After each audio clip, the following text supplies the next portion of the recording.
All right, welcome to Danny's in front of a whiteboard. What is he going to use it for? That's basically what this series is called. I love observing how life seems to work, and I'll never have my finger on it. Let's say that we have Bill. Okay? Bill is not happy. Bill is constantly focusing on his 20 biggest problems. Bill never stops focusing on his 20 biggest problems, and he also is constantly focusing on his 30 toughest memories. On top of that, he's repeating all of these affirmative statements about how horrid of a person he is. Just let's say 1,000 negative self-affirmations a day. So Bill, he's always focusing on 20 biggest problems, 1,000 negative self-affirmations, and he's always focusing on his 30 toughest memories. That's a nice recipe to feel stuck and as if nothing could change, and just the epitome of hopelessness. What can Bill do? Well, first, Bill has to acknowledge that if Bill has been focusing on his 20 biggest problems, affirming 1,000 negative self-affirmations a day, and always focusing on 30 toughest memories, if he's been doing that for a period of 8 years, then first you have to acknowledge that this right here is a really strong pattern. Extremely strong pattern. So before Bill even sets out to go to change world, you better not deceive yourself and think that change will happen overnight, even in a week, or even in 3 weeks. If you built up this pattern for 8 years, you best believe that it doesn't have to take 8 years to completely rewire it, but it might take 5 months for you to feel like something is actually happening when you pursue to actually make something happen. That's the first thing that Bill needs to do. Acknowledge just how strong Bill's current pattern of thought and action really is. Once Bill takes that into account, all right, are you ready to walk into change world? Are you ready to try to create changes? Let's make it happen. So let's go to change world, Bill. All right, and maybe since you're ready to change, Bill's like, yes, I definitely want to change. I want to make something happen. So now Bill's got like a different expression on his face. He's got, all right, I'm not happy, I'm not sad. I am ready to enter the world of change. So how does change happen? Where does change exist? How can Bill move towards change? Let's see.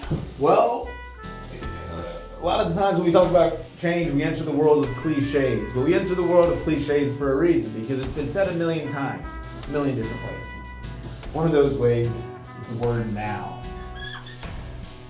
Okay, the word now is a really powerful word, because Bill obviously can't change anything about the past. The past was what it was. There's no such thing as a time machine. But the power of now can do many things. In the now, Bill can work with his interpretations of the past, the way that Bill thinks about the past. He can think about 800 of his experiences in the worst way, and he could be painted as the villain of those 800 experiences, or he could have compassion and understanding for himself and see how he could love himself through those 800 past experiences, and he could do that now. Bill can also choose the now, this moment, and if Bill has a hard time connecting with the present moment, you can do an exercise with Bill and say, hey Bill, can you raise your finger in the air? Can you do that right now? Who's making you raise that finger in the air? Is your life coach making you do it? Is your professor making you do it? Is your parent making you do it? No, you are. No matter what habits exist in your past, no matter what things have influenced you in the past, right now, you can choose to lift your finger in the air. Just like you can choose to lift your finger in the air for no reason other than the fact that you choose it, you can also choose literally anything, any choice, any pattern, any new pattern that you want to start and jumpstart. So, the choices you make lie within the world of action and thought. So, Bill can use the now to produce new actions and new thoughts.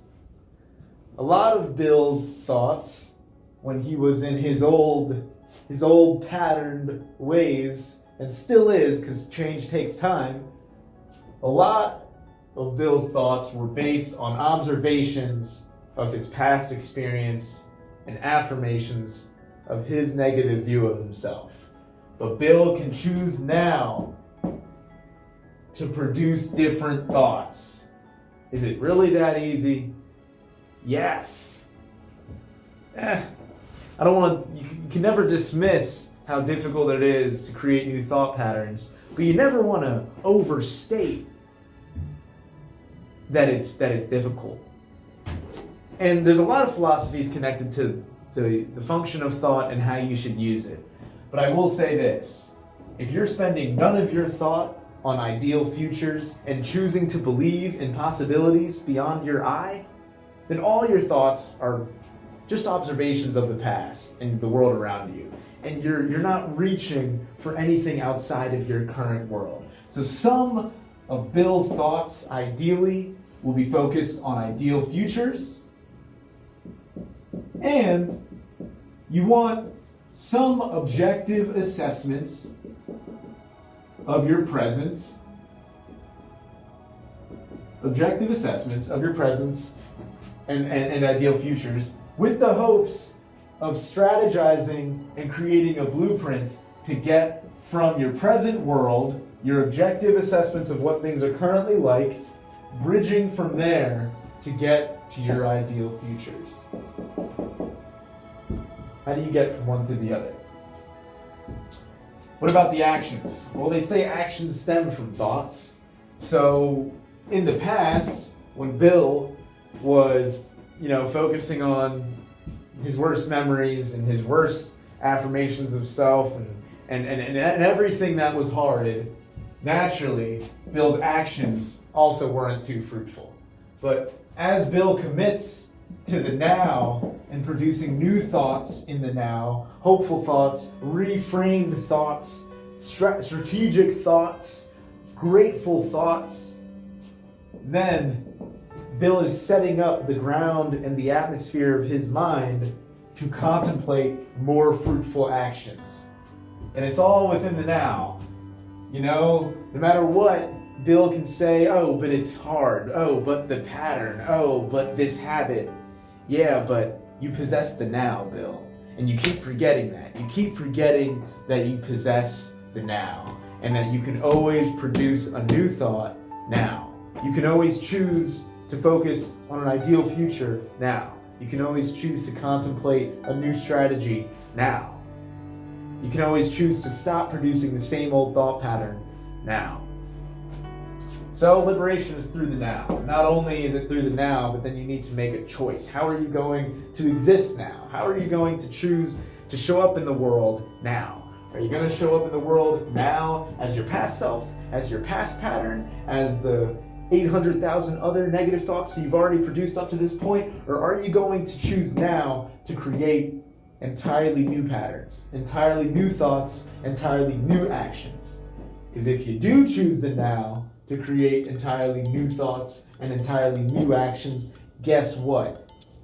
Guess what's going to surround you? An entirely new future. The next thing you know it, the past is a thing of the past. And now, Bill is immersed in a new now and a new future. Bill's got a cowboy hat now. You got a new now and a new future. And eventually, he's going to have a new past. Woohoo! And the next time he even thinks about his old past is when he's giving an inspirational speech at his alma mater. And that's the story of Bill and Bill's liberation. And maybe we could use this analysis of Bill for ourselves. Because right now we're all caught up in something.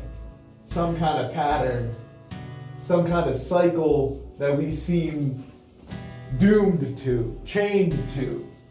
How are you going to free yourself from your cycles, your patterns? Well, you're going to use the now. Like right now. Like right now. You're going to make a different choice and you're going to produce a different thought. And right now, you're walking towards a new future. Welcome. Virtual handshake. After I salute, the past is no more, but a distant memory.